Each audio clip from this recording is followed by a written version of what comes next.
بہت پرانے وقتوں کی بات ہے جب زمینیں ہری بھری تھیں اور انسانوں کے دلوں میں خلوص بسا کرتا تھا۔ ایک بہت بڑی سلطنت تھی جس کے چاروں طرف اونچے اونچے پہاڑ اور گھنے جنگلات تھے۔ اس سلطنت کا بادشاہ جتنا طاقتور تھا اتنا ہی مغرور بھی تھا۔ اسے اپنی دولت اور اپنی فوج پر بڑا ناز تھا، لیکن اس کی ایک ہی کمزوری تھی، اس کی اکلوتی بیٹی شہزادی زویا۔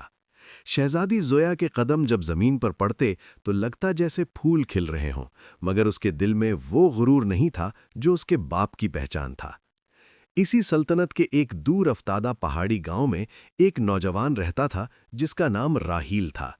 راہیل ایک غریب چرواہا تھا جس کا اوڑھنا بچھونا بس وہ تپتی دھوپ، ٹھنڈی ہوائیں اور اپنی چند بھیڑ بکریاں تھیں۔ اس کے پاس پہننے کو عمدہ لباس نہ تھا، نہ سر چھپانے کو محل، مگر اس کے پاس ایک بانسری تھی جو لکڑی کا ایک ٹکڑا نہیں بلکہ اس کی روح کی آواز تھی۔ جب وہ شام کے وقت پہاڑ کی چوٹی پر بیٹھ کر بانسری بجاتا تو چرند پرند اپنی بولیاں بھول کر اسے سننے لگتے۔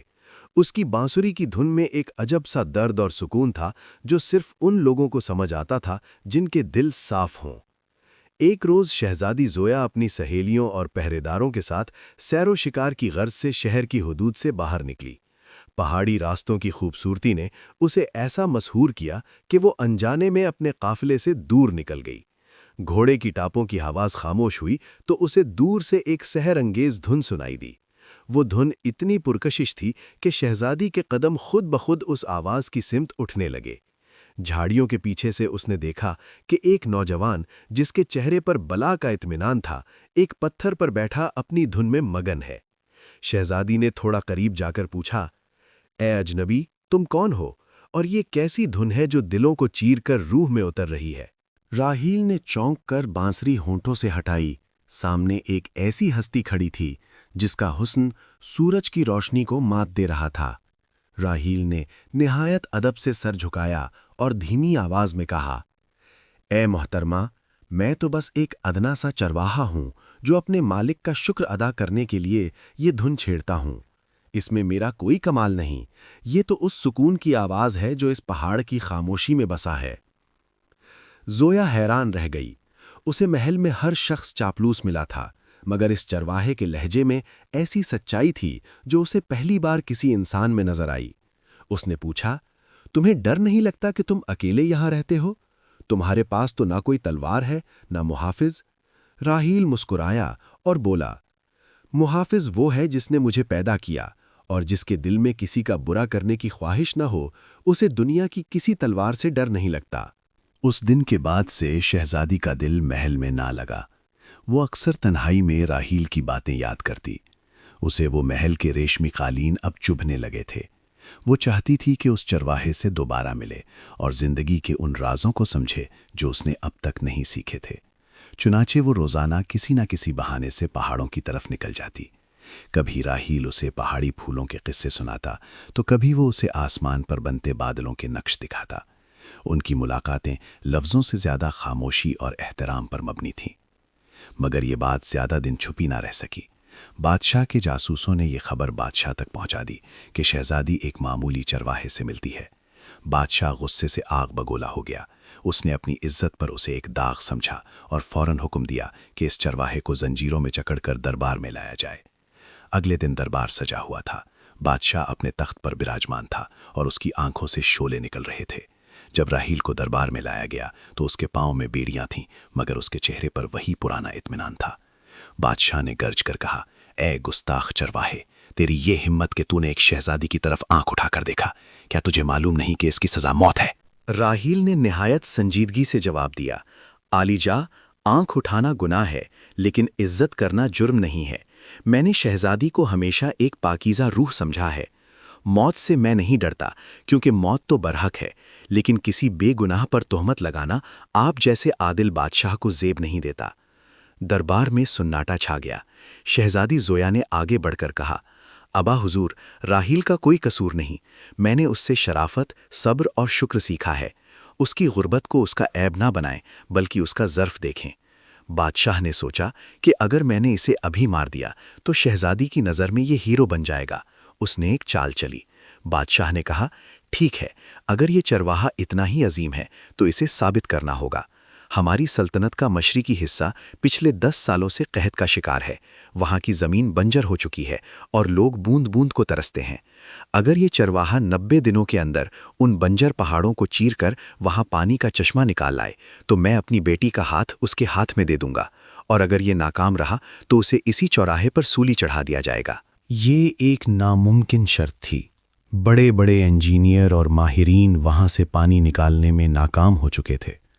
شہزادی کا رنگ زرد پڑ گیا، مگر راحیل نے بادشاہ کی آنکھوں میں آنکھیں ڈال کر کہا، مجھے یہ شرط منظور ہے۔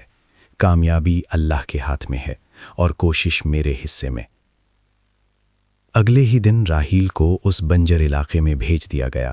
ہر طرف تپتی دھوپ اور خشک پہاڑ تھے۔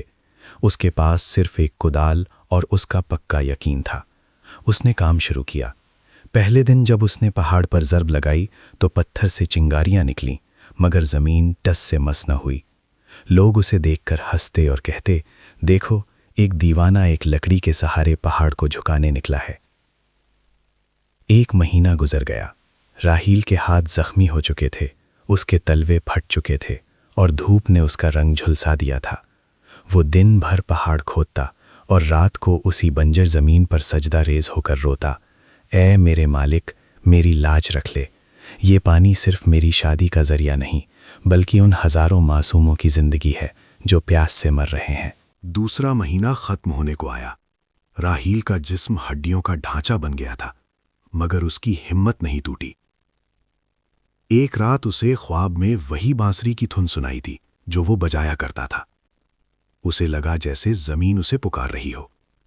وہ صبح سویرے اٹھا اور ایک خاص سمت میں پوری قوت سے کھدائی شروع کر دی۔ اب اس کے ساتھ گاؤں کے کچھ نوجوان بھی شامل ہو گئے تھے جو اس کی لگن دیکھ کر متاثر ہوئے تھے۔ 89 دن گزر گئے تھے۔ کل آخری دن تھا اور ابھی تک پانی کا نام و نشان نہ تھا۔ بادشاہ نے جشن کی تیاریاں شروع کر دیں کہ کل اس چرواہے کو سولی دی جائے گی۔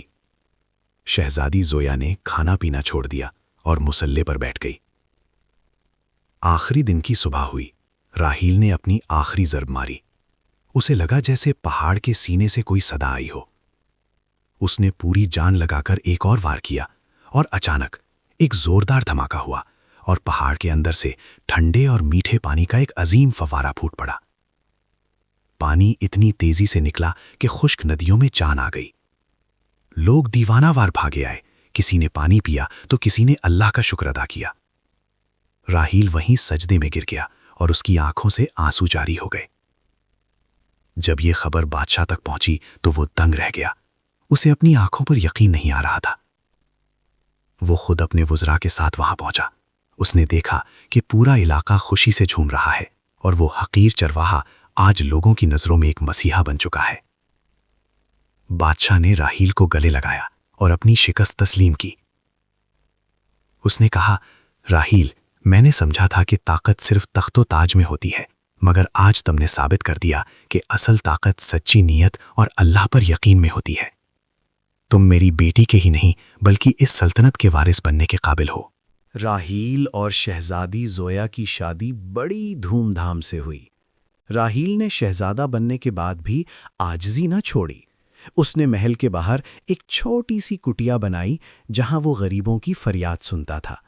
اس کی وہ پرانی بانسری آج بھی محل کے سب سے اونچے مینار پر رکھی تھی، جو ہر آنے جانے والے کو یہ یاد دلاتی تھی کہ جس کے پاس صبر کی قوت اور اللہ پر کامل یقین ہو، وہ پہاڑوں کا سینہ چیر کر بھی اپنا راستہ بنا لیتا ہے۔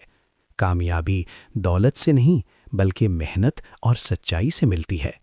پیارے دوستو، زندگی میں جب بھی کوئی پہاڑ جیسی مصیبت سامنے آئے تو گھبرانا نہیں، بس اپنی نیت صاف رکھنا اور محنت کرنا، کیونکہ قدرت ہمیشہ ان کا ساتھ دیتی ہے جو ہمت نہیں ہارتے۔ اگر آپ کو آج کی یہ کہانی پسند آئی ہے اور آپ مزید ایسی ہی دل کو چھو لینے والی اور سبق آموز کہانیاں سننا چاہتے ہیں تو عاقب ٹی وی کو ضرور سبسکرائب کریں۔ آپ کا ایک لائک ہماری حوصلہ افزائی کرتا ہے کہ ہم آپ تک ایسا ہی بہترین مواد لاتے رہیں۔